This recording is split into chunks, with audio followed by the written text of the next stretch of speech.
Olá, queridos irmãos e amigos do Jefa. Dando sequência ao nosso pensamento com relação à justiça divina, gostaríamos de lembrar um ponto, ou trazer para o nosso raciocínio, para o nosso pensamento, um ponto importante e uma base fundamental da doutrina espírita, que é justamente a reencarnação.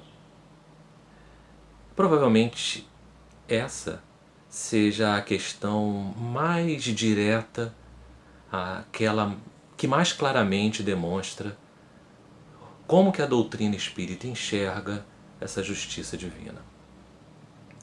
Diante de todas as dificuldades, de todos os acontecimentos que vivenciamos e que observamos ou lemos ao longo da história da humanidade, de uma humanidade que sempre foi pautada pelo sofrimento, pela dor, pelos descasos, pelos desmandos daqueles que governam, daqueles que têm o poder.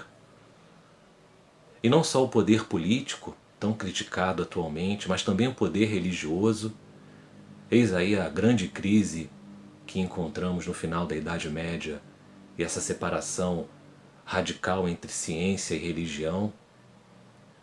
Obviamente, com um motivo claro na época, com toda a pressão e toda a ação da religião, contendo e controlando os avanços científicos tão necessários para a nossa humanidade. Mas diante de todas as dificuldades e sofrimentos que passamos, essa justiça divina ela se expressa exatamente na ideia da reencarnação. Encontramos pelo menos duas questões no Livro dos Espíritos que tratam desse tema. Questão 132 e 167, se eu não me engano. Mas é lá na Gênese, no capítulo 11, que a gente vai perceber e encontrar Kardec falando que a reencarnação, ou a dinâmica, o processo de reencarnação, está diretamente ligado à dinâmica e ao processo de progressão do espírito e da humanidade. E é essa progressão gradativa, mas contínua, pela qual todos nós passamos, tanto como indivíduos quanto como coletividade, é que acaba sendo favorecida exatamente através do processo de reencarnação. É a reencarnação que nos permite utilizar um pensamento que não considere tudo que vemos, tudo que observamos e tudo que passamos na humanidade terrena como uma grande injustiça. Para aqueles que acreditam em Deus e têm uma religião, ficam se perguntando, mas por que Deus permite isso? Por que Deus permite aquilo? Quando na verdade Deus não permite nada. Todas as coisas, todos os acontecimentos, todas as alegrias e todas as tristezas, porque passamos em humanidade, são fruto das nossas ações. E aí vem um outro ponto importante e fundamental, também trazido pela doutrina espírita, que é o nosso livre-arbítrio. Então é a partir do nosso livre-arbítrio e a partir da reencarnação que Deus nos concede e nos impõe dentro de uma lei que é toda justiça.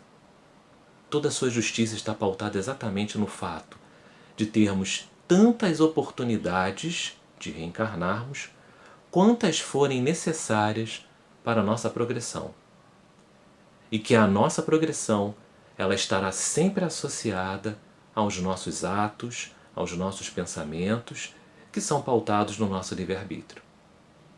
Por isso que é importante entendermos que o grande responsável por boa parte do nosso sofrimento e da nossa dor somos nós mesmos.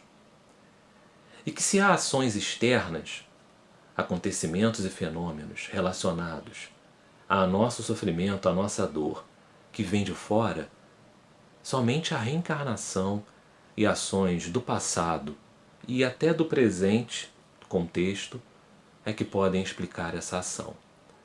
E talvez seja essa uma das formas de ligarmos razão e fé juntamente com a justiça divina.